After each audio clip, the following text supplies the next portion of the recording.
At 6 o'clock, I'm calling the meeting to order. And will you please rise? Pledge of allegiance. And Zach, will you lead us? I pledge allegiance to the flag flag of the United States of America, to the republic For which it stands, one nation, under God, indivisible, with liberty and justice for all.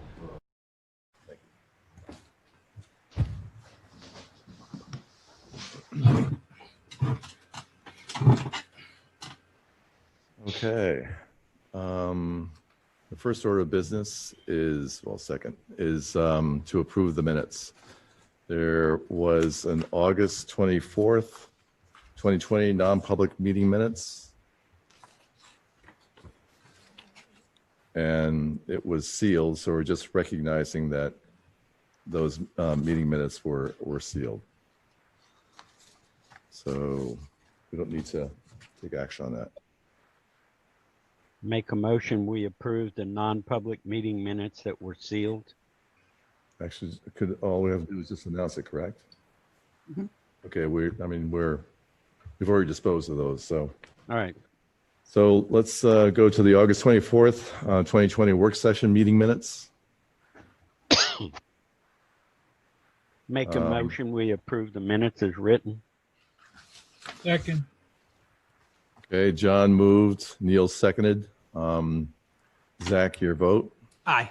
Bill, aye. Mary Ann? Aye. I'm starting to, where's Mary Ann? Aye. Okay, gotcha. Neil? Aye. John? Aye. Okay, the meeting's minutes are approved. Lastly, we have August 24th, 2020 regular meeting minutes. Is there a motion? I move to accept the minutes as written. Okay, Zach moved. Is there a second? Second. Neil seconds. Any discussion? Seeing none. Zach? Aye. Bill? Aye. Neil? Aye. John? Aye. Mary Ann? Aye. Okay, minutes are approved. All right. The select board will meet on the following dates. We'll have a regular meeting at 6 p.m. on Monday, September 28th, also Tuesday, October 13th, and Monday, October 26th, 2020. Work sessions prior to the regular meeting will start at 5 p.m. Town offices will be closed Monday, October 12th, 2020, in observance of Columbus Day. All of the above meetings will be held in the town hall unless otherwise posted. Citizens wishing to be listed on the select board's agenda should notify the town hall before 12 p.m. on the Friday before the scheduled meeting.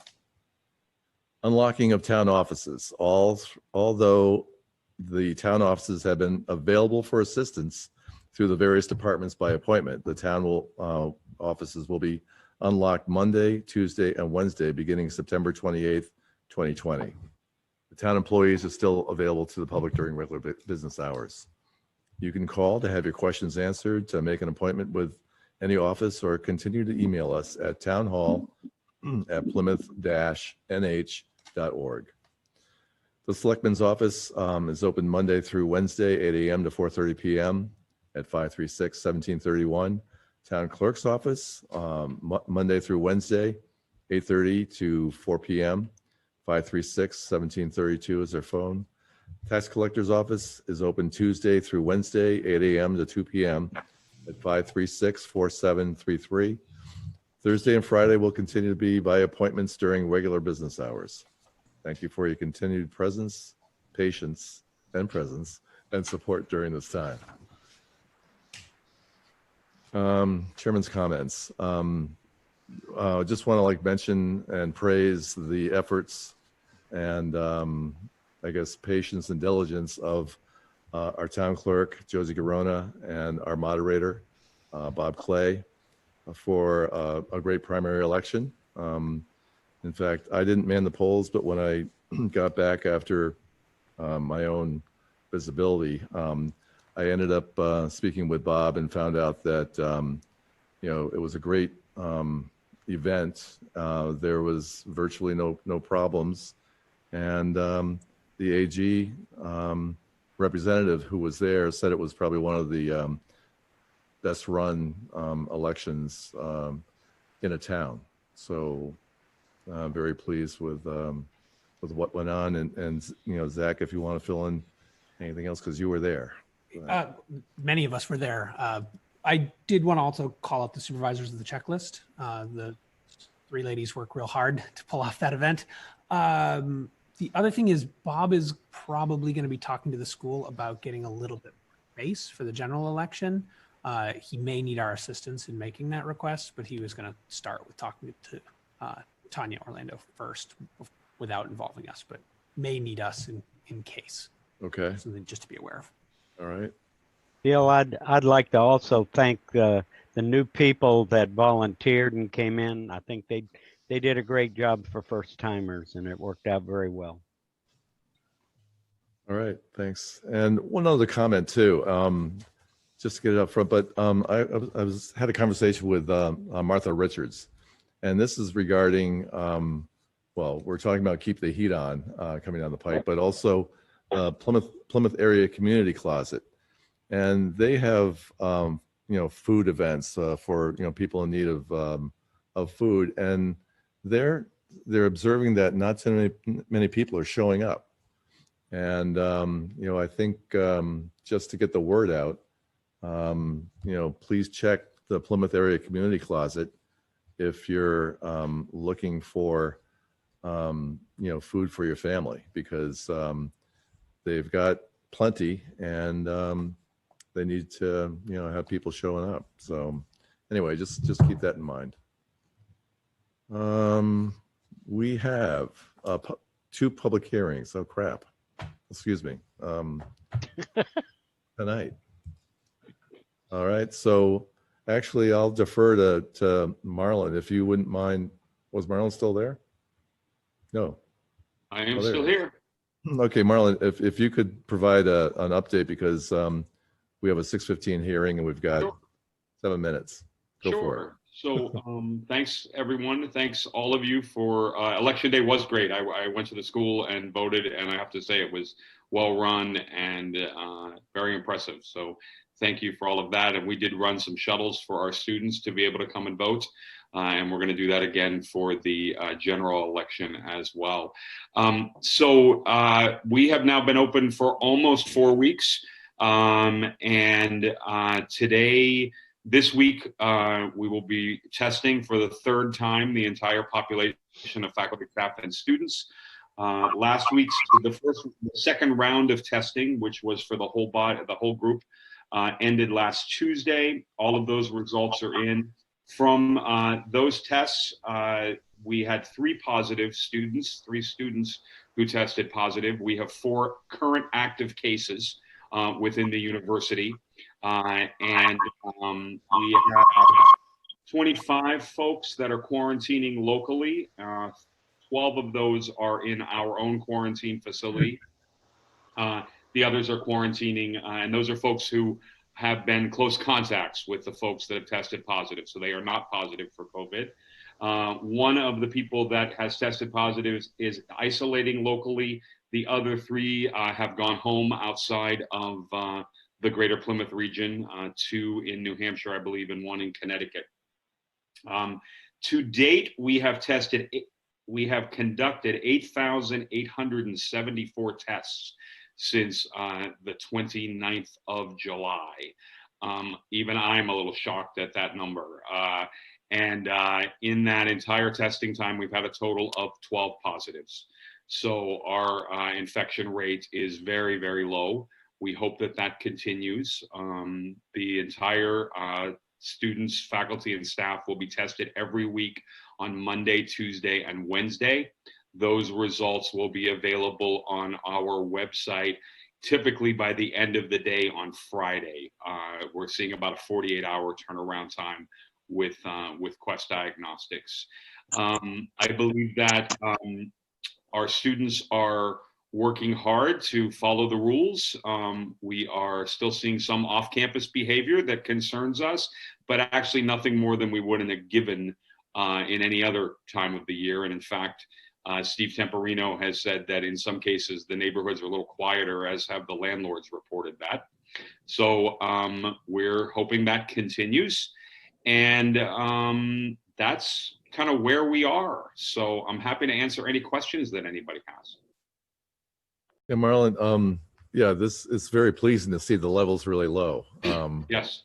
And now, I thought you were going to keep the students more busy on the weekends, like so. There's, the classes that are being offered throughout the weekend, or is that? There are some classes offered on the weekend, but there are not a lot of classes offered on the weekend. We are attempting to do more programming inside the residence halls on the weekend, but this week, we anticipate this week, at the end of this week, we're going to start lifting some of our kind of prohibitions on student gatherings on campus, meaning that we'll be able to do some more outdoor activities. Intramural starts this week. So we, after we're through these first 2 rounds of testing, and with our rates so low, our belief is we're ready to start allowing our students to kind of have more activities, if you will. So we haven't had a lot because we can't gather them together, but we're working to improve those. Okay, thank you. Oh, you don't have any sports going, right? We don't have any sports going. Now the sports teams are practicing and having team meetings. We anticipate if the Keene is also at a very, very low infection rate as well, and if both of our schools continue at that, our hope is, Neil, that we're going to be able to do, first of all, some green and white games, inter-squad scrimmages that will be available for our students to attend. And then our hope is in October, we might be able to do 1 or 2 things with Keene. So again, our teams traveling there and their teams traveling here. We're all on the same testing schedule. Our belief is that would be a nice way to kind of get the 2 schools to have some kind of athletic activities. Again, unfortunately, none of those would be open to the public, but it would be open to our students, which is an important thing for them to be able to attend. In the past, a lot of students used to kind of bail out of town on weekends. Right. I'm not seeing that now. No, well, we're encouraging them not to, especially in these first 3 weeks. We were really encouraging them to stay close to campus, if you will. I think you're going to start seeing more students who might go home for the weekend as we get further into the semester, as again, we kind of see our testing rates, our testing results very low on the positive side. And now that we're testing weekly, it's going to allow us to kind of keep a pretty firm grasp on where we are with an infection rate.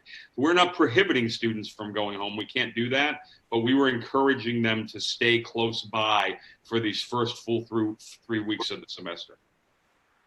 I think Marlin, that's a good thing. Early on, when you started your testing, there was a little bit of confusion between testing for the nursing program versus testing for your other students. Do these numbers you shared include your entire student body, including the nursing program? Yeah, or? it does. They do. Okay. Yep. Yeah, and the nursing program, while the nurses are tested at Spear Hospital, but because they're tested on a different schedule because of their clinicals, but those results and tests are still included in our total number. Any other questions from the board? So I have one request that I'd like you all to consider. We would like the opportunity to bag I believe it's 3 parking meters that are on, for the semester, that are on High Street, that are right in front of the tents that we're using for students to be able to eat outside. It's creating a little bit of a traffic flow problem for our students going back and forth from Prospect Dining Hall to that tent. I believe there are 3 spaces there, and we were hoping we might be able to have an agreement to take those offline until Thanksgiving. And again, I don't need an answer on that, but I'd like to find out if you might consider that. Sure, we'll include Chief Lefebvre and Yep. Okay. Yep, excellent. Good.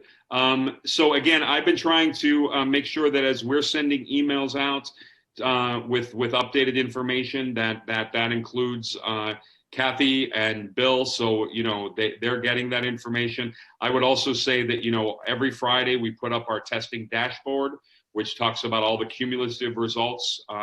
And then every time we do testing and testing ends, we put up that specific testing round information. And that's all available on, if you go to the PSU homepage and click on fall opening, it's all right there. So we're trying to be as open and transparent as we can. Very good. Thanks very much, Marlin. Thanks, folks. Always available to answer questions if anybody has them. Okay. Thanks. Thanks, everybody. Thanks. And you ended on a very right on the button. So it's 6:15, and I'm opening a public hearing. Okay, I'll wrap my.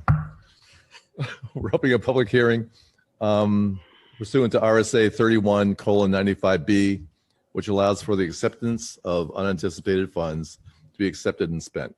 The amount of funds that will be received is $30,000 from the U.S. Department of Agriculture for a pre-development planning grant. Total project cost is $40,000 with a $10,000 match to come from the municipality. And I'm going to be taking public comment. And for anyone that wishes to speak, I think it might be kind of brief, but please either raise your hand or indicate that you have a comment on this notice. What's the nature of the project? Too bad Jules isn't, I think This this is the actually- engineering, isn't it? it is. This is actually the engineering and development to do with the water and sewer. They have a huge project going on. We were going to do some back roads, and it's for stormwater.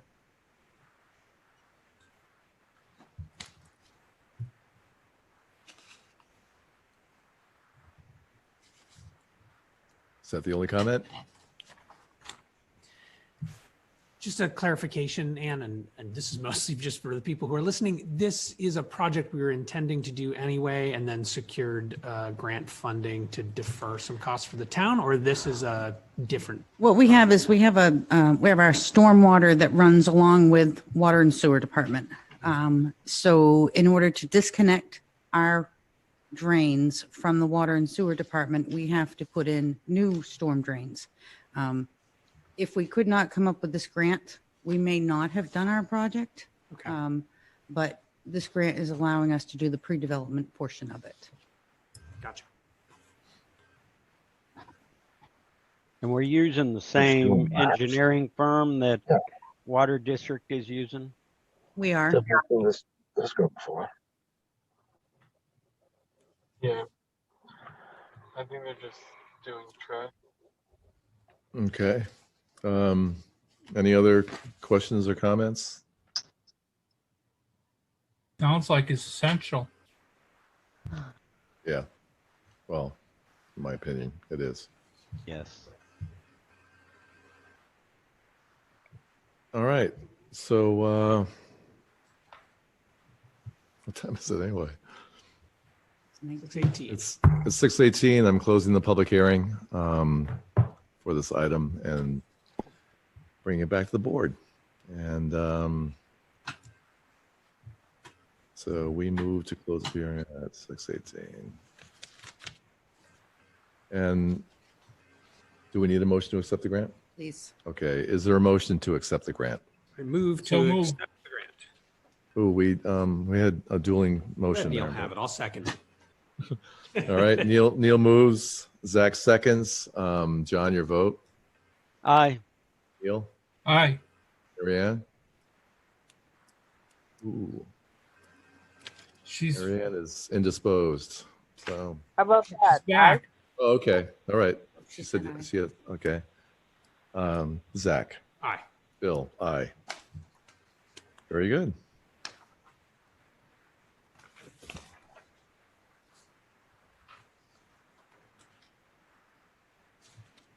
Okie doke. So now we've got 10 minutes.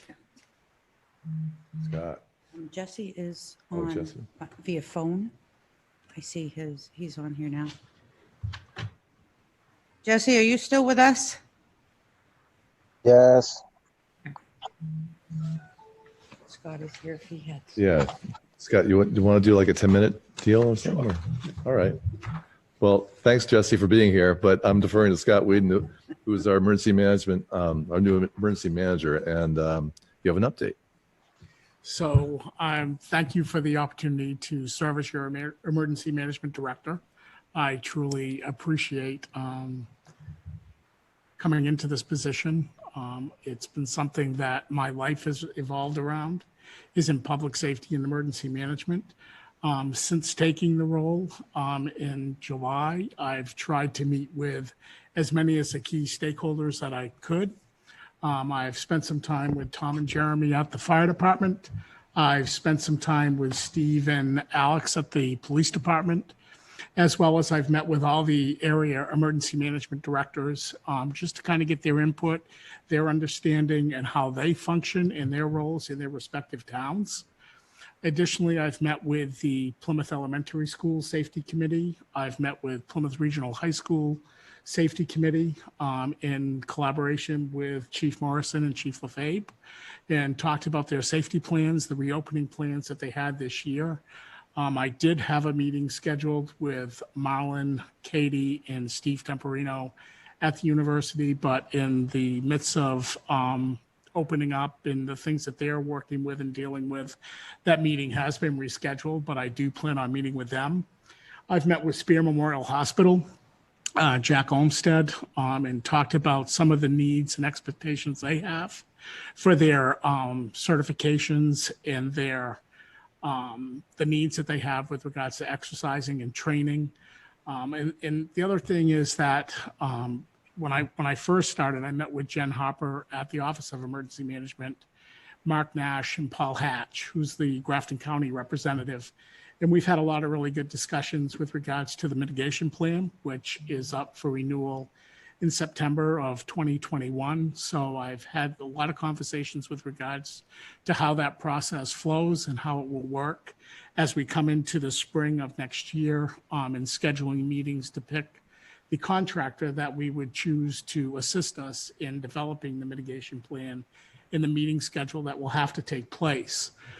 One thing I've been spending quite a bit of time on is reviewing all the local emergency management policies, which there's about 52 of those. I've made it through probably halfway, and I've made some redlined edits, which I will obviously pass on to the board for review once we get to that point. A lot of it is updating. A lot of it is with regards to RSAs and some of the things that Office of Emergency Management has put out recently. The other thing we've created, I've worked with Colleen from the town office. We've created an updated resource list for the town. So in the event of a disaster or an emergency, we'll be able to pull from this list and have all the resources we need with regards to food and clothing and those types of things that may become needed during any type of a disaster. So those are the things that I've been working on. Currently, I'm trying to do 10 hours a week and trying to get caught up and get into the different policies and whatnot. My plan is that I will be retiring from my full-time employment at the end of March. And at that point, I will convert over to the 20 hours a week as designated when I interviewed. But in the event that something is needed, I am happy to jump in. I think Tom knows that, Steve knows that. So it's been busy, a couple, busy months with regards to learning the process. When I was in Ashland as fire chief, I did serve as the emergency management director. So I do have an understanding of what the role consists of and really evaluating what the town of Plymouth has. And it really comes down to flooding with the town of Plymouth in the areas, on Route 3 South and out on Fairgrounds Road at Loon Lake. And something that I've talked to Paul Hatch about a little bit is there currently is a granting process to raise that road, raise Fairgrounds Loon Lake Road to get it out of a floodplain. And that is still in the process with FEMA. I should have an update on that again next week. I'm in hopes. But those are the things that I've been working on in the last couple months. And If there are specific things that the board would like me to work on, I'm happy to take direction. I always welcome input. I, welcome comments. And hopefully we'll work together as a team if something does come up and be able to mitigate the risk and hazards that the town of Plymouth foresees. Very good. Thank you. Thank Any, you. go ahead. Any questions from the board? Scott, how are you gonna, I know in the past we had town hall employees and some other citizens in the town that were part of the emergency management when we had the fire up at the condos and that, and I was wondering where you're at on, are you still going to use those people, or, because before we had meetings and stuff like that where we'd get together at least quarterly and kind of go over some things. That is my hope, John, is to be able to create a list of volunteers that could help. Okay. Once Brian is retired, Scott Caffey will take over being the deputy director. And he and I have discussed how we would create a list of volunteers for different types of activities, of which we will be working on. But yes, I would eventually like to see a portion of the town website devoted to emergency management and being able to have some documents and information out there available to the public in the event of those type of opportunities that arise. Yeah, and I know some of the opportunities were people just providing food to the emergency workers, which is real important, in cold weather and wet weather to keep them hydrated and when they're working through. And that's part of the resource list that I put together with Colleen, is we've reached out to some of those businesses to see if they're still available and willing to work with the town on those type of events, and they are. Sure. So they are included on that resource list, which Colleen will have a copy in the town office, and I'll have a copy on the laptop, which will be with me during any of those types of events. Sounds good. Scott, are there any, and thank you, I'm so glad to have you here. Are there any particular areas you've identified in your initial review that are of concern or need particular attention in the short term? I wouldn't say there are particular items of concern. There are areas that I think we should expand upon, and one is training and exercising, whether it's tabletop exercises or whether they're live exercises, to include those key stakeholders, the schools, the university, the hospital, the department heads, to make sure that we're all on the same page in the event that something does happen, we're going to be able to respond effectively and efficiently. Great. Yeah. Anyone I else? guess just one other thing, is I do have a meeting this Thursday with a grant writer, and something that I've spoken to Tommy and Steve about is really looking at grant opportunities for the town, of what we can do and what we can secure through the Department of Defense, through Homeland Security, which really has small matching funds that have to come from the town. So after this Thursday, I'll have a better idea on that. And I, like I said, I've met with Tommy, I've met with Steve on those opportunities, and I'll be seeking those out this Thursday to see what is available. That's great. Yeah. One thing that actually, Paul, he used to obtain a lot of grants. One of the things that he was, desiring is that the board also, take, FEMA certification class and be at least, at least on a first level, so that we can, be more of a selling point when you go for grants. And I guess that was a metric that they were looking for. And I know I took classes. I think Neil must have had a class, probably John. And that might be something that we I've might. taken a class at the National Fire Academy too, Okay. on emergency response to terrorism. Okay. So if you were to know what we actually, were proficient in, that might be helpful in putting in the grant that the select board is behind you.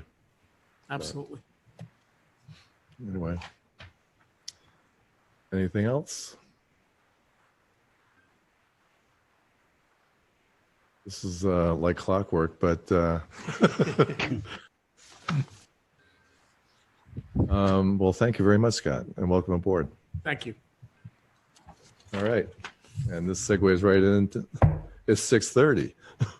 And the town of Plymouth Selectmen is holding a public hearing pursuant to RSA 31:95B, which allows for acceptance of unanticipated funds to be accepted and spent.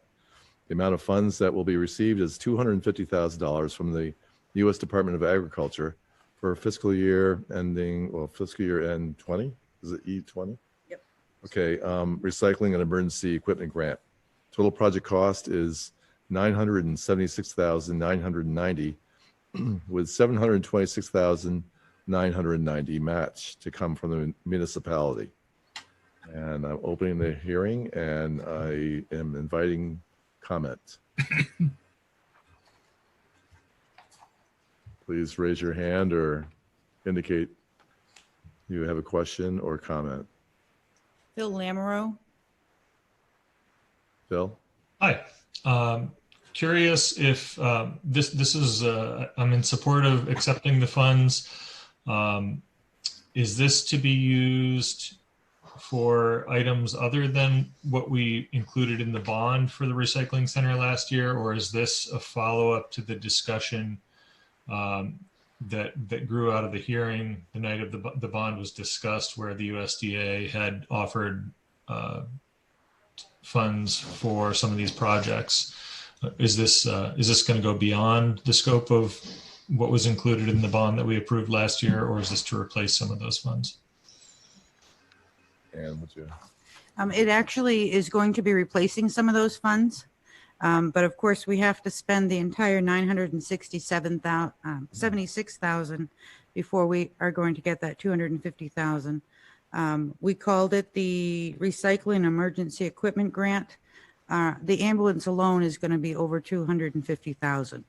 So that's basically replacing that one huge expense right there. Okay. Thank you. And if this defers cost from the inventory of items that we were going to purchase out of the bond, what do we do with the remainder of those funds? Do those go back? Do they get used for something else? How does that work when we? I think that's a discussion of the board once we get all of the items that we projected and planned on getting.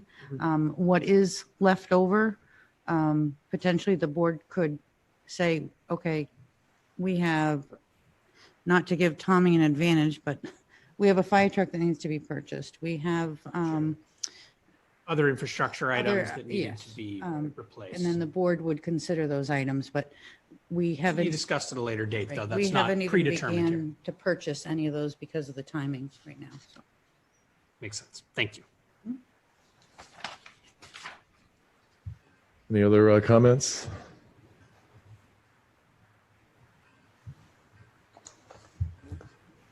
Okay. Seeing none. It is 6:33. I'm closing the hearing and bringing it back to the board. And I will entertain a motion to accept unanticipated funds in the amount of $250,000. Was that a motion? Mary Ann, was that you? It automatically mutes me every so many minutes. Okay. Did you? But I'll make a motion. Okay. Second. Mary Ann moved, Zach seconded. Mary Ann, your vote. Aye. Zach? Aye. John? Aye. Neil? Aye. Bill? Aye. Guys have it. No discussion. Crap. All right. Jessie, are you still here? Yes, I am. Do you want to talk about the piece of equipment that you'd like to purchase? Sure. I'm looking for the board to approve the purchase of a new skid steer to replace a 17-year-old skid steer that we've had, and had to make some major repairs on it. That piece of equipment it's tired, for better words. It definitely needs to be replaced. Okay, and how old is that skid steer? It's 17 years old. Oh, okay.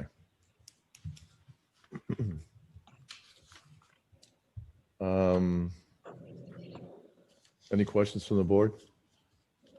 Would you be upgrading the size or handling capabilities? So the with the new skid steer, yes, it will be able to hold a little bit more weight. The operating system for it definitely is more modern. It does have more safety features on it, to include a backup camera with a large screen, a display screen, so that way you can see what's right behind you.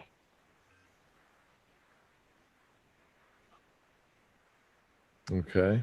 Any other questions? Was this anticipated for replacement this year and included in the budget, or is this unanticipated because the machine's not functioning? It's a bond item. Oh, okay. It Was didn't part of the indicate bond that on item. the. Okay. All right. Good. So it's already funded. Yes. Yep. What was the bond estimate? Jesse, did you hear him? What was your bond estimate for this? I originally had put down $60,000, and I believe the original pricing was over 50,000, and then minus the trade-in value for the old skid steer. Yeah, 52,600 was the original. 13K under budget. We like to see that. Thanks, Jesse. Why don't you buy two? No, I'm only kidding. So, is there a motion? So move. All right, John moves. Is there a Second. second? Neil seconds. John, your vote. Aye. Neil. Aye. Oh, crap. Any discussion? Any discussion? Okay. I've been reminded not to use that word. So, Well, Is there any it can be demoralizing having a machine that you're constantly having to repair. oh yeah, no, that's true. Agreed. But is there any discussion? Oh, is that the discussion, Neil? That was the discussion. That's what Okay. my discussion was. All right. So John voted aye. Neil, you voted aye as well. Aye. Mary Ann, Aye. Zach, Aye. Bill, aye. Okay. Sorry. All right.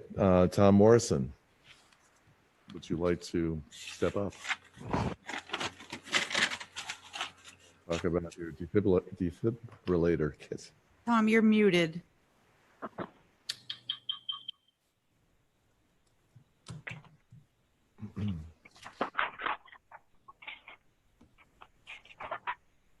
You hear me? Ooh, Ooh. a little bit of reverb there. He's muted. He's muted on, yeah, but he's still coming in on what? Can you hear me, Bill?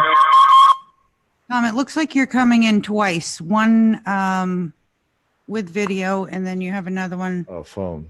Yeah, can I? I'm gonna take you out of one, and I hope it's not the wrong one. He may have no mic on his computer. I don't know. How's that? Oh. That worked.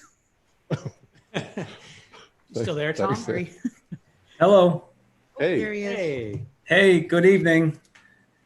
So earlier this summer, one of our defibrillators was being serviced, and we were notified that it's nearing the end of its service life and that they can no longer, the manufacturer will no longer service it in terms of software and upgrades. So that's why we've come before you tonight with this proposal, and what they have offered, what the manufacturer has offered is, because this was not in the budget, was basically what amounts to a lease purchase. So we would come up with $5,000 now, and the remainder, which is thousand and change in FY22. That offer is good until December 15, and then the price of that defibrillator effectively doubles if we were to wait. So I would like to do it now, especially where it's a vital piece of equipment, and we don't want it to be of questionable service. So we'd like to go ahead and do that now.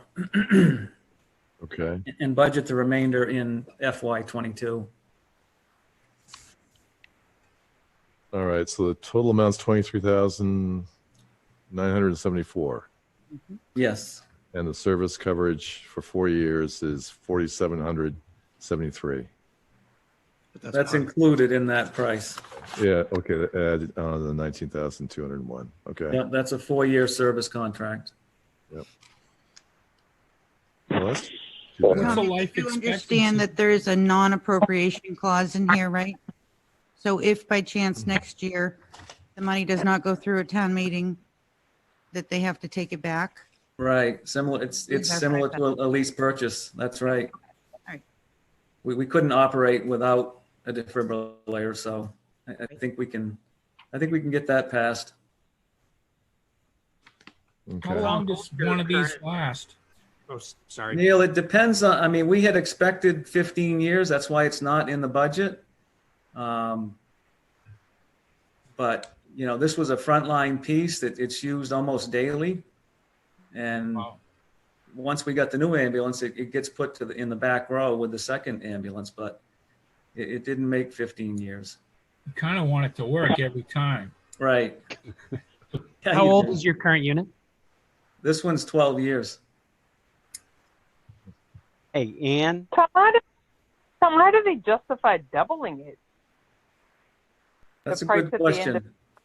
That's a good question. Obviously, they're trying to move that item now off the shelf.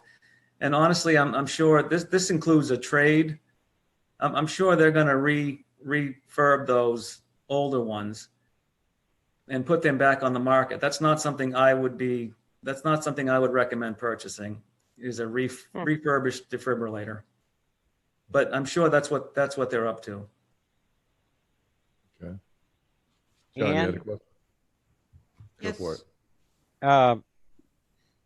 couldn't we use the net balance? Couldn't we use that $250,000 grant? Because that says recycling and an emergency equipment grant. You could, however, Okay. that is not that was not what the grant actually, when it was applied for. Okay, well, we I can't Again, you do may- that then because we don't want to get in trouble. you may be able to look at what you have left from all the departments come June 2021, and potentially you'll have money left over from the 2.5 million bond. We can definitely talk to them at that point, Tommy, if they will give up that lease with no penalties.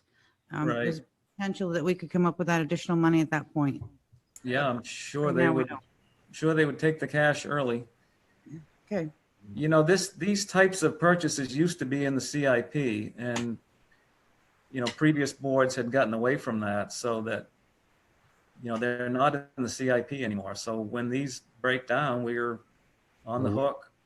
Well, we need to do that CIP and get that just like the regular budget committee and do that every single year and not let it lapse. Okay. It worked good, but the state didn't want us to do it. Well, I mean, you know, you have to plan. I mean, and we have to. I know. We have to allocate, and we have to be able to tell the people what we're looking at. So I'm sure the state, they might call it something else, but I would be quite assured that the state has a planning program for replacing their trucks, their plows, and everything else. So Seems to me that the tax rate was a lot more stable when we had a robust CIP.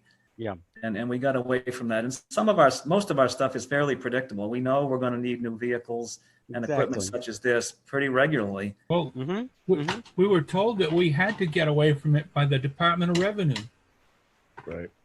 there's also taxpayers that, don't want to be made to pay taxes on money that we have sitting in the bank. I mean, that's an argument that I've heard. Zach, do you have any comments? No. Okay. No, it's fine. All right.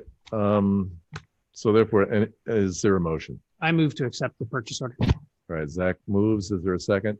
Second. All right. Neil seconds. John, your vote? Aye. Oh, you're right. Oh, we got to discuss it.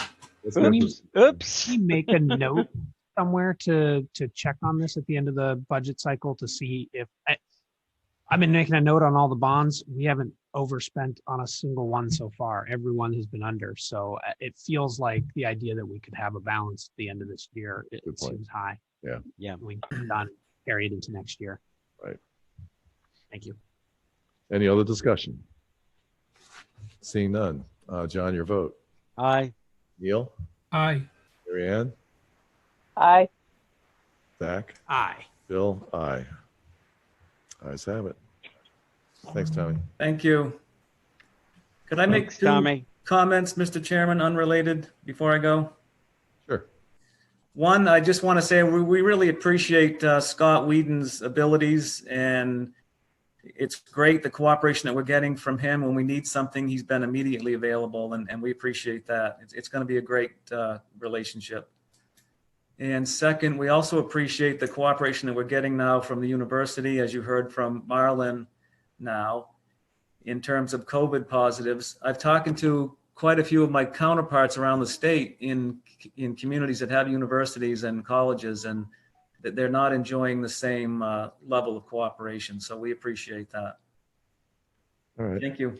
Thank you, Tom.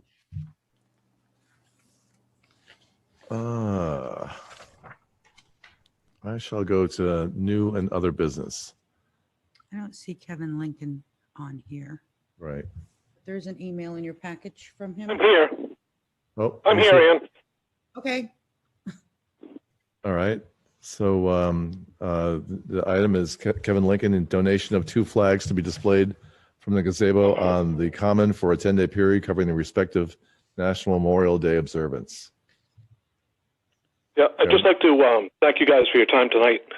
I have a history with both the police and fire department here in town with lengthy tenure, and both my wife and I would like to donate the flags, or if that's not appropriate, at least be able to display them annually during the National Firefighters Memorial, which is in October, and the National Police Memorial, which is in May, for about a 10-day period on the gazebo, which you already have the flag stand there. So we'll take care of any cost of the flags and poles. Okay. That sounds great. Sure. Any comments from the board? I would love to hear from Chief Morrison, and I don't think Chief Lefebvre's actually on it. I think Tommy's not on it. Did he Yeah, just he is. leave? Oh, he's on. around? He's muted. Let's see if we can get him back. Just, is this the right flag? Is this the,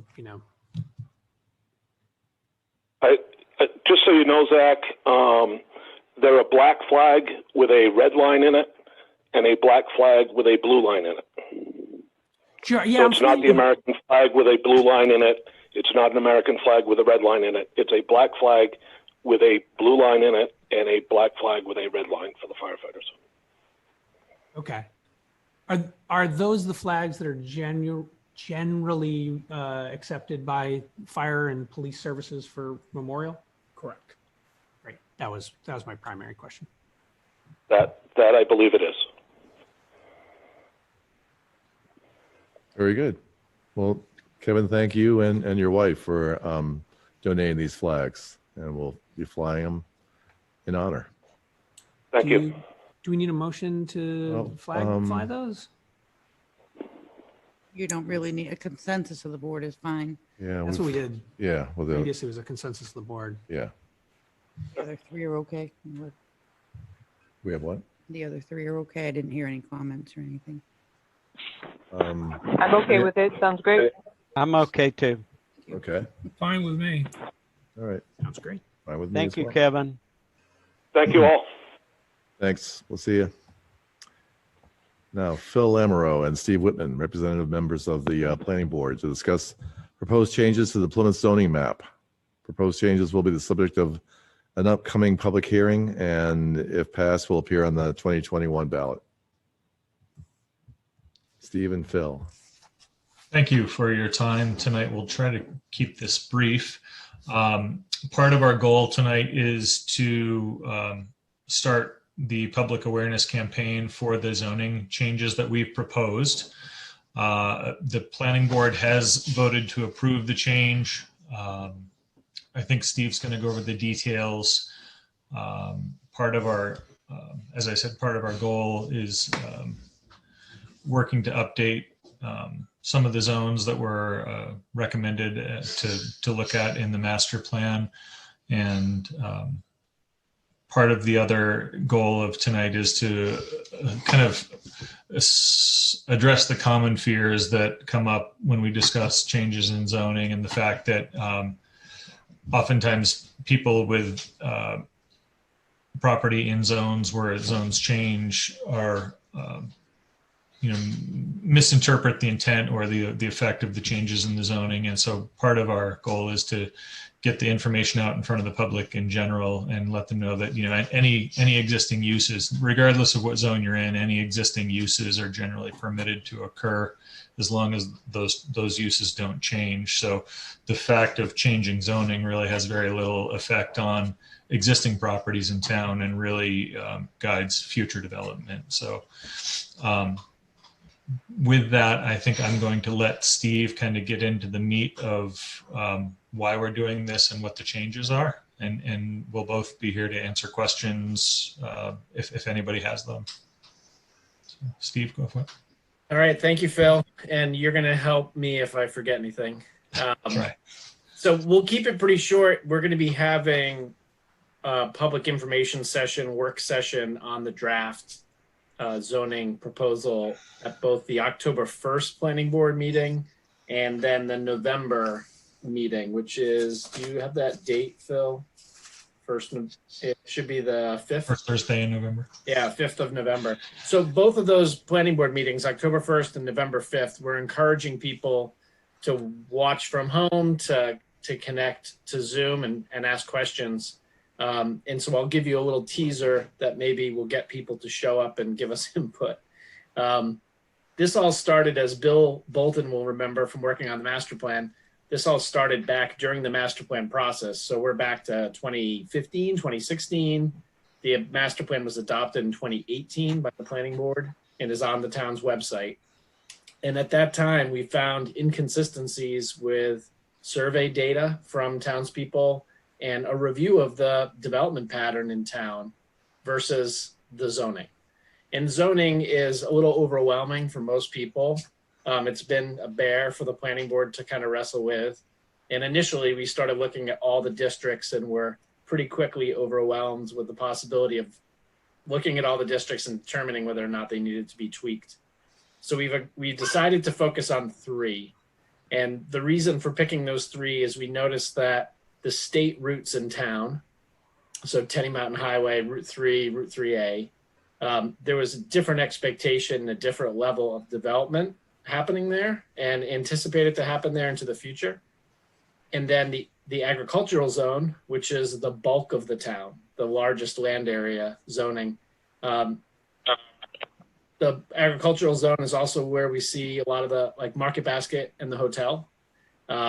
So there wasn't a big difference in that zoning from the industrial commercial. So we started asking questions about, why that was.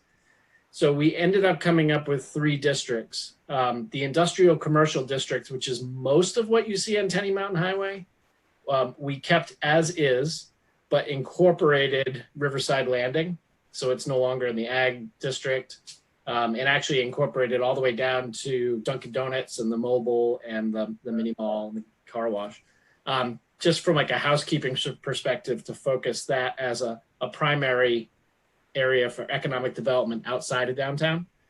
And the reason for that is that there's water, there's sewer, there's access to the highway. and to promote a higher density of development there with environmental design considerations, because it's also near the Baker River and a lot of places that this board is well aware. A smaller version of that we were calling the Gateway District, which would be from the western boundary of the Industrial Commercial District out to the Rotary and the Rumney line, and then down to the entrance to Tenny Mountain Ski Area. But we're thinking it's probably 500 feet back from the highway, and that would allow a lesser amount of mixed uses. Both of those would be focused on mixed uses, housing, individual businesses, multiple businesses within a structure. So that Gateway District is really very similar to what we have on Route 3 North from downtown, which we call Highway Commercial now. That Highway Commercial District would stay basically the way it is now. It would just be called the Gateway District. It's the entrance from Campton. It's a little lower density of development than you would want to see maybe in parts of Tenny Mountain Highway or in the village. And then we considered Route 3 south of downtown to also be a gateway area with the Italian farmhouse and some of the other uses that are there. The remainder of the agricultural district we're suggesting is primarily residential. You could still have a home-based business. You could still do forestry and agriculture and all the things we see there now. But there wouldn't be some expectation that a large use with a big demand on services is going to locate on a small town road where there's no water and there's no sewer. Each of these three districts, when we present them this fall, has a purpose statement that actually spells out what we envision in that area in line with the master plan. And then we've simplified the uses quite a bit. So there are residential uses. So it would take into consideration all the potential kinds of residents, and then retail and other uses. The last thing I'll say is for some of the uses where it's unsure whether or not that would be appropriate in the district, we've suggested using a conditional use permit like we do now for the accessory dwelling unit. And so if someone could come in and they proposed a use that we just didn't envision, someone would want in that district, and they can meet all the conditions and not negatively impact their neighbors or the town, they could get an approval. And that approval would be possible to be obtained from the planning board at one meeting, as opposed to the default, which would be relying on a variance, which would first would require that you come to the planning board, be denied, go to the zoning board, seek approval, and then come back to the planning board. So the conditional use permit really does foster efficiency in the planning process. And with that authority, the planning board can kind of move things forward more quickly without requiring that applicants seek a variance or special exception even. The only other thing I'd add, and I think, Phil, we probably want to open up to questions after that, is Rebecca Hanson, our planning board chair, who's away this week, and Brian Murphy did a great video that you'll see on public access television and online, kind of talking about what Phil and I are presenting tonight and advertising for the 2 work sessions this fall. We're working towards March town meeting, and we have to start following the town meeting schedule, come November, December. So we'll continue to have sessions, and we want people to give us feedback, and then we can tweak this language into early 2021, and then we'll have to take what we have to town meeting or decide it's not ready. Mm-hmm. Is that video online right now? It is, yeah. I watched it earlier this week. Okay. It's great. You gotta take a look. On the website? Yeah, PBTV, the YouTube. Yeah. Is this going to change the operation of agricultural enterprises?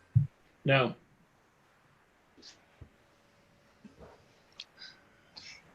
And like I said, oh, go ahead, Steve.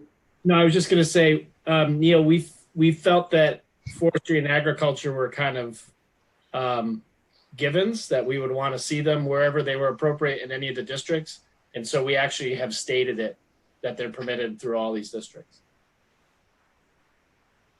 So the other thing is that the upcoming hearings will actually be opportunities for the public to provide feedback. And what we're doing tonight is asking for the public to attend those hearings if they have strong opinions or feedback that they'd like to get to the board before the election, so that, you know, hopefully we'll be able to move forward in a way that represents the interests of the town, and that, you know, we can move forward with the work that the board has put together in this. My efforts are fairly new here, but, you know, Steve and Rebecca have been working on this for several years, and I think they've got, you know, as a fairly new resident of town, I appreciate the depth of knowledge and history that the existing planning board members have relating to this. So thank you for your time tonight. Phil and Steve, when I was watching the video with Rebecca and Brian, one of the things I found myself doing a lot was sort of referencing Google Maps alongside what they were saying, and going back and forth to understand, you know, this is where they're talking about.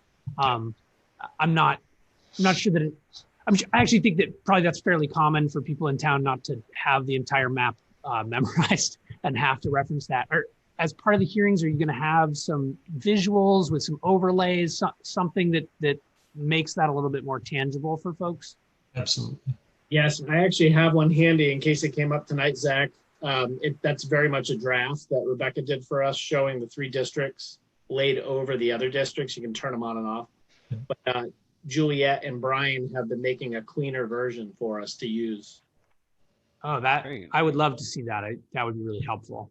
All right, when it's ready, we'll make sure we send it out to the board.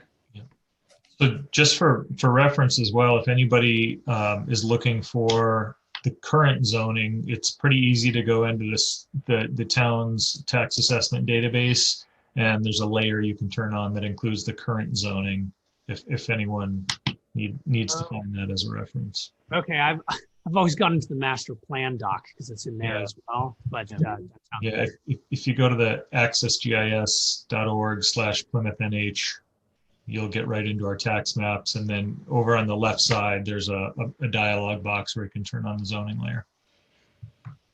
Thank you. Yeah. Well, thank you guys for this progress. And I know when they passed that master plan, that was one of the things, is to implement some of it before we adopt the next one. Doing a great job. Thanks. Thank you, John. Yeah, we're, as Phil said, we're hoping to get some input, make whatever adjustments we can. If we can get these 3 passed, or some version of them passed, then we'll work on the others. The other piece of this is we're trying to make it more user-friendly. So it's been a lot more shortening it, making it a little bit graphically more easy to understand. I think with the map, as Zach's pointing out, people be able to see just what influences them. And often people don't have too many opportunities to interact with the zoning. So when they do, it'd be nice to have them not be so alienated. And I got to thank you guys, and also the fact that, Steve, you brought up my name. That was and with regards to the master plan. And that reminds me that we're probably due to start it once again. Oh, no, not already. And, you know, it's amazing that, you know, Steve, you and Rebecca have kind of like stuck through with this to see it to its end. And, you know, I was on the planning board for a bit. Mary Ann continues to be on the planning board. And it's something that was like really, you know, that kind of thing that you had to move this rock up a mountain. And, you know, I think you did a great job. So thanks. Well, help us get to March. Yeah, no problem. There's still more work to do, but we'll stay on it. Great. Sounds like you have momentum. I think so, Neil.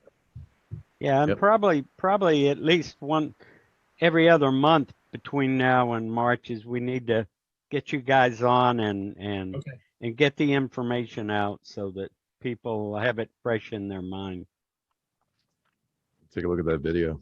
But, all right. Well, thanks very much. Thanks for your time. Thank you. Thanks for having us. All right. And next up, we have Grace Garvey. Is she still on? See her name. Okay. The host blocked my video. I don't know if you want to have a visual too, but I'm happy to be blocked if need be. Yeah, let's go ahead. So I guess because the era of warrant article writing is coming upon us, I was wanting to revisit with the select board the discussion that the Plymouth Energy Commission, or the committee actually, had with the select board back in 2017, and actually many years before that, about a solar array to offset the energy used by the town buildings in Plymouth. And just for, I guess really quickly, I'll go over what was being proposed back in June of 2017. And that was for a 100 kilowatt array to be constructed through a power purchase agreement at the transfer station, actually on a wooded lot next to the transfer station.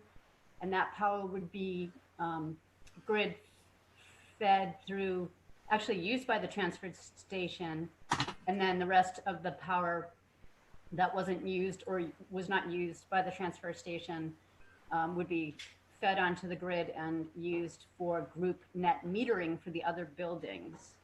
At the time, the select board in November of 2017 suggested that we put the question of constructing this solar array in front of the town in the form of a warrant article to be reviewed by the town in 2018.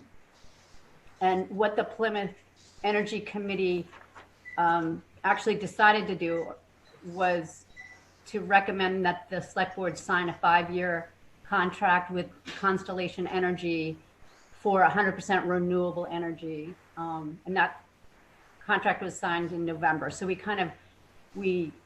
Plymouth Energy Committee decided to not move forward the question of the solar array because the town was willing to commit for 5 years to renewable energy. I hope that all makes sense so far. Yeah. Yep.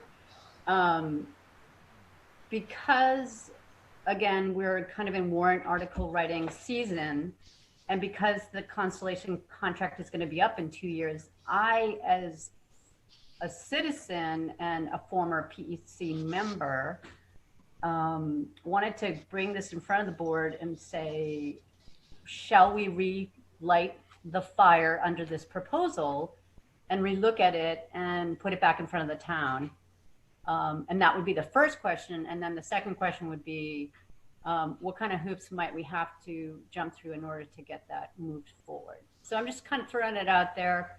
A lot of people in the town would like to see this project happen.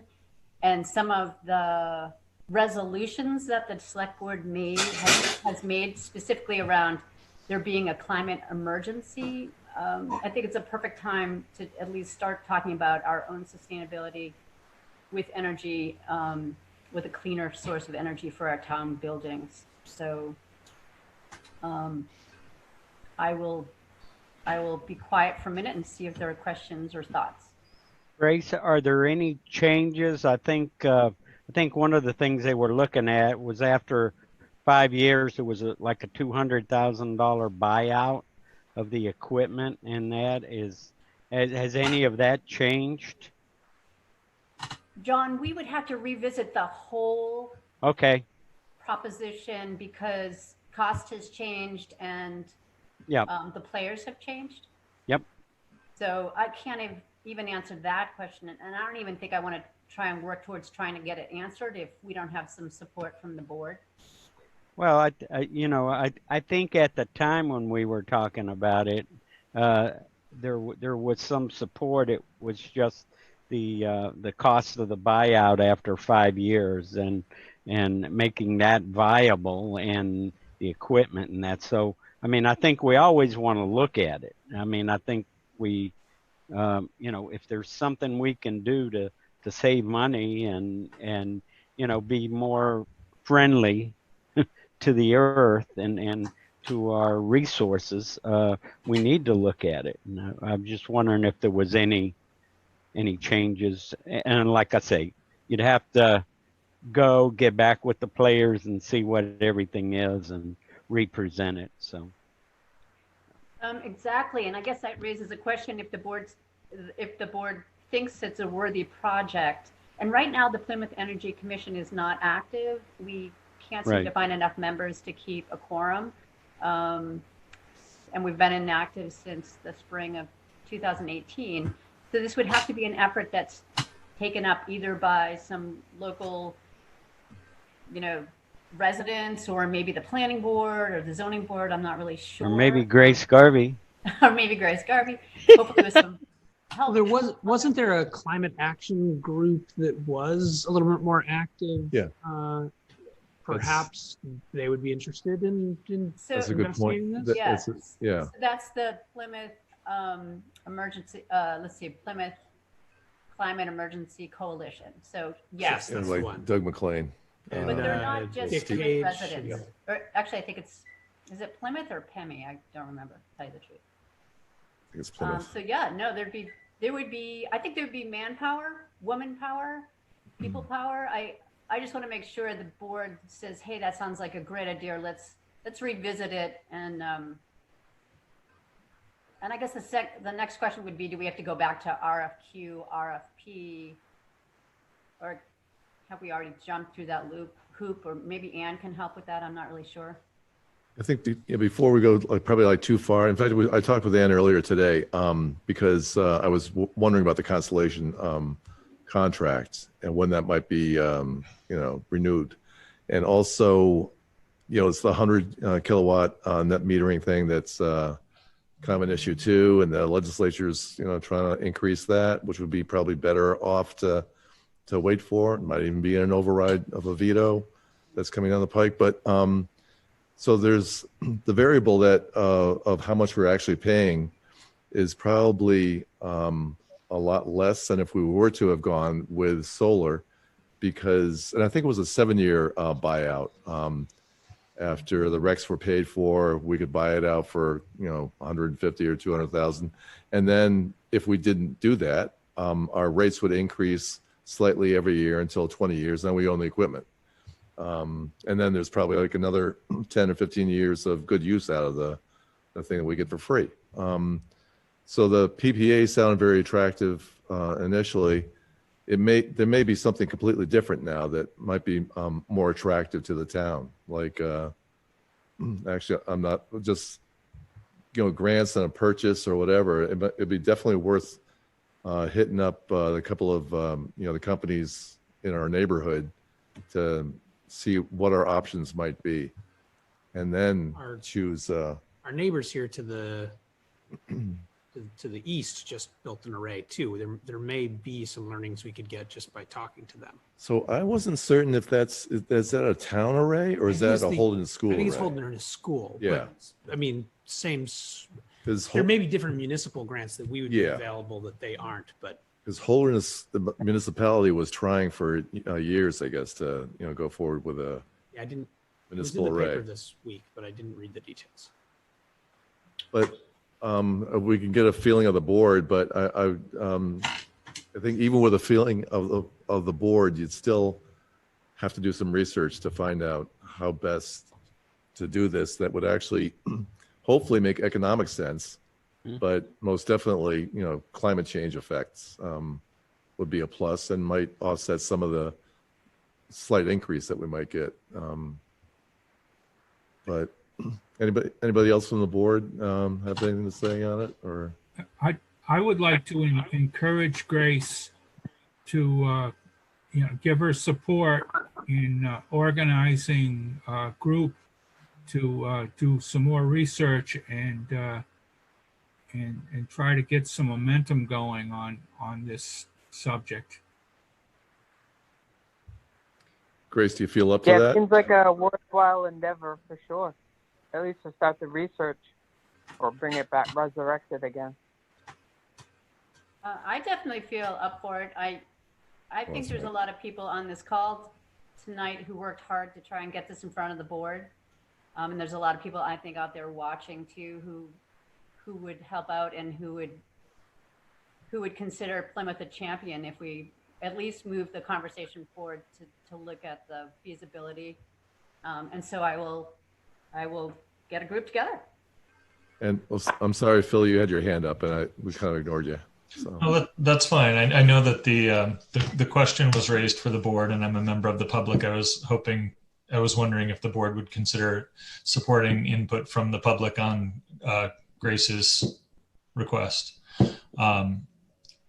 From my experience, I think the long-term benefits of solar are wonderful, and I really think if the town has the ability to group net meter their our own resources, it makes perfect sense. I happen to sit across the hallway from the engineer who built the 2 megawatt array for the co-op, or at least coordinated those efforts. And I know there's a lot that goes into analyzing power purchase agreements versus bonding. But in my, back of my awareness of this, it would seem that there would be grants or financing available through someone like USDA, which we just, we have some familiarity with at this point, to finance something like solar, rather than doing a PPA where we're paying somebody else to install it. And then you're basically paying them to maintain something that doesn't need anything for a long period of time. If the town can bond it, it's, stretch the cost out over the life of the system, it's probably going to be cash flow positive to the town. And I believe that's how the water and sewer district did theirs. Yeah.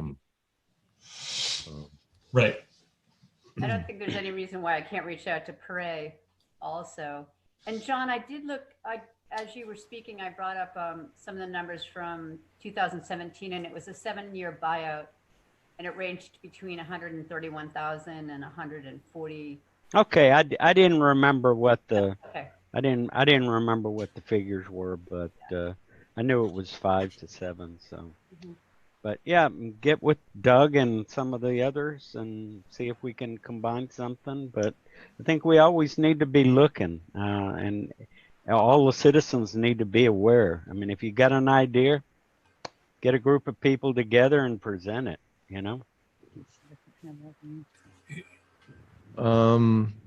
So, Grace, do you want to come back at our October meeting and, with your digging into options and?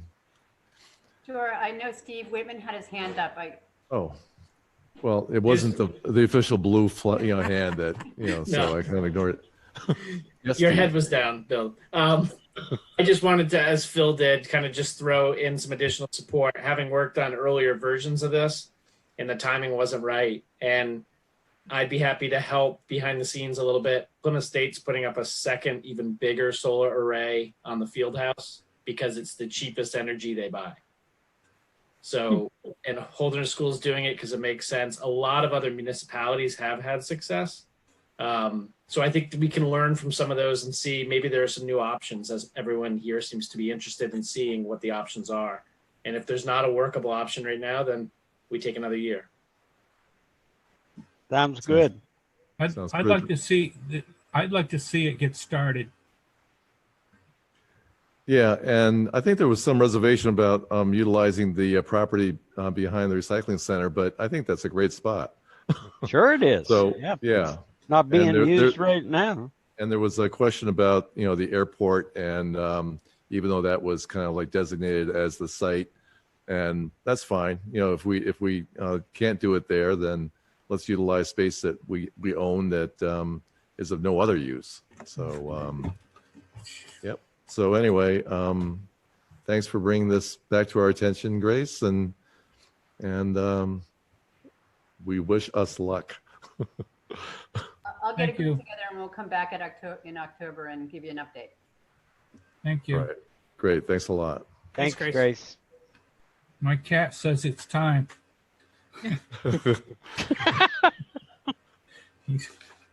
Hey, so we got a couple other things, and one of which is to recap an item that we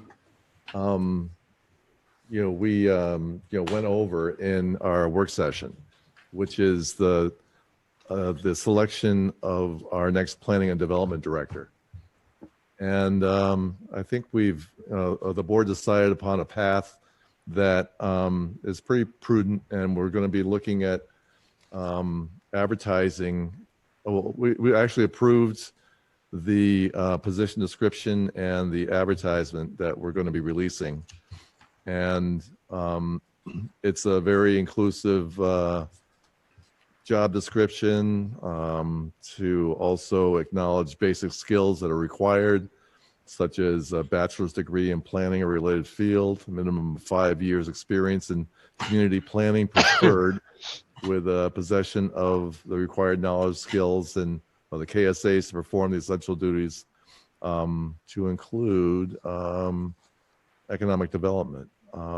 So the application, or at least the position description, looks very good.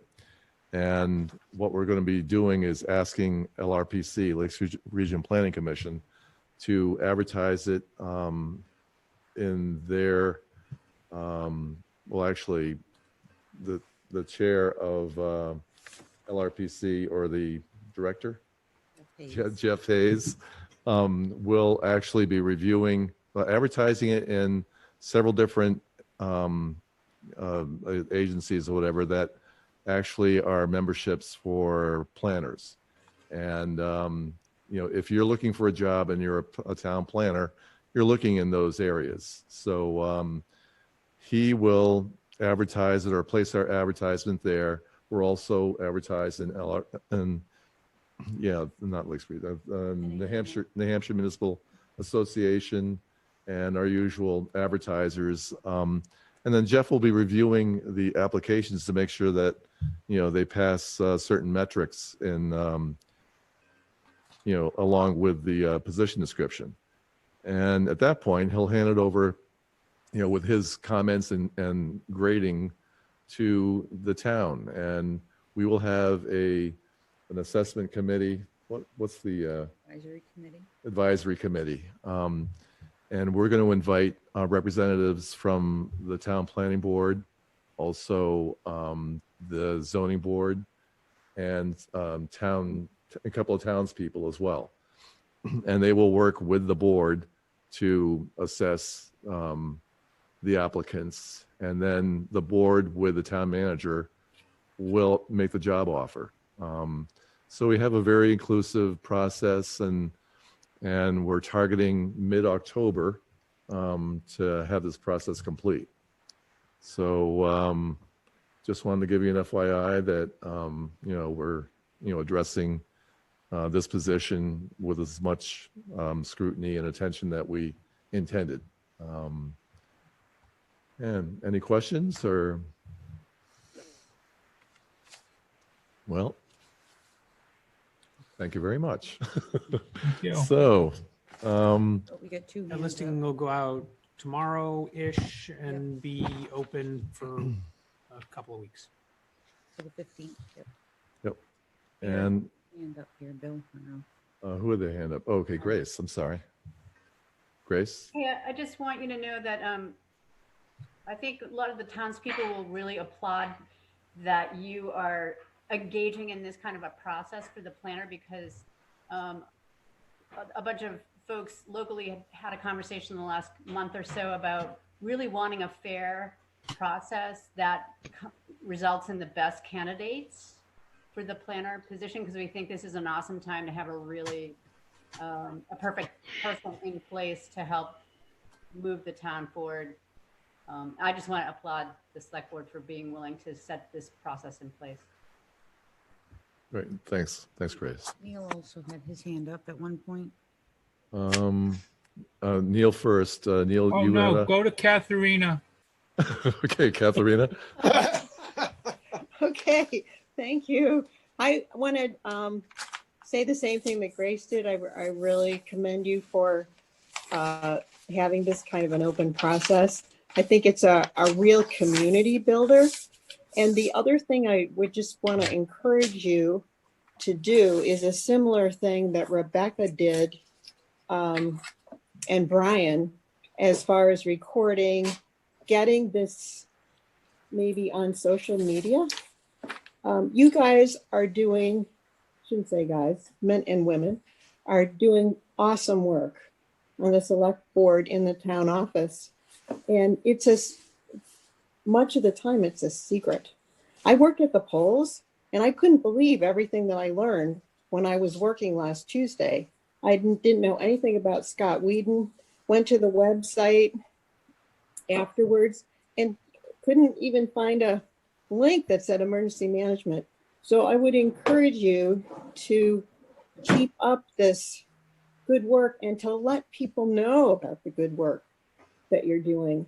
The great thing about social media, I mean, it has its pros and cons, but one thing is when people see those kind of videos, they share them. And that's actually what I did when I saw Brian's and Rebecca's. And all of a sudden you just multiplied the knowledge of what you're doing, you know, 10-fold, 50-fold. So keep it up, keep up the good work and let people know. Don't keep it a secret. That's my message. Thanks, Kathy. Thank you. Neil, did you have a comment too, or? No, I think Grace and Katharina are right on the money. Great. Well, okay. Any committee reports? I attended 2 select board meetings, one for the elementary school, one for the high school.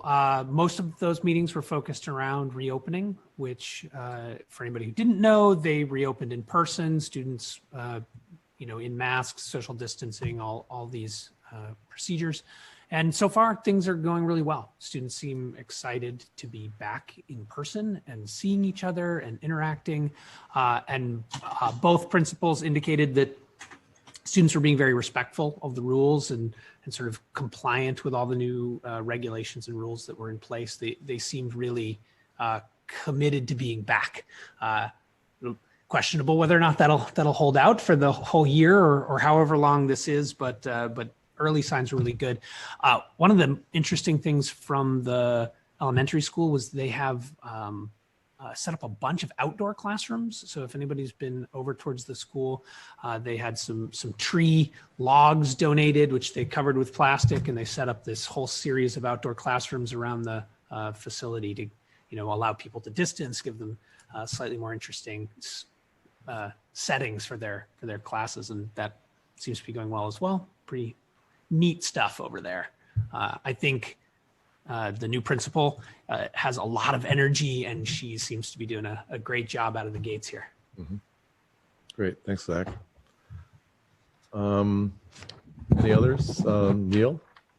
No. John? Nothing. Marianne? Just a little from the economic development. We're still trying to find our footing on how to move forward. But certainly lots of great input and participation from water and sewer, the co-op, the university. So it looks like we've got a lot of good players. But once again, just trying to figure out a way to move forward. It's such a big bite, trying to break it down a little bit more. Okay. Thanks, Marianne. Are there any public comments? Where's Frank? Frank doesn't do Zoom, so. Oh. Yep. We'll have to wait for that. Well, in that case, is there a motion? I move we adjourn. I got to turn the lights on. Is there a second? Second. All right. Neil moves. John, do I have to go through the roll call? I guess I do. Yeah. John seconds. Marianne, your vote. Aye. Neil. Aye. John. Aye. Zach. Aye. Bill. Aye.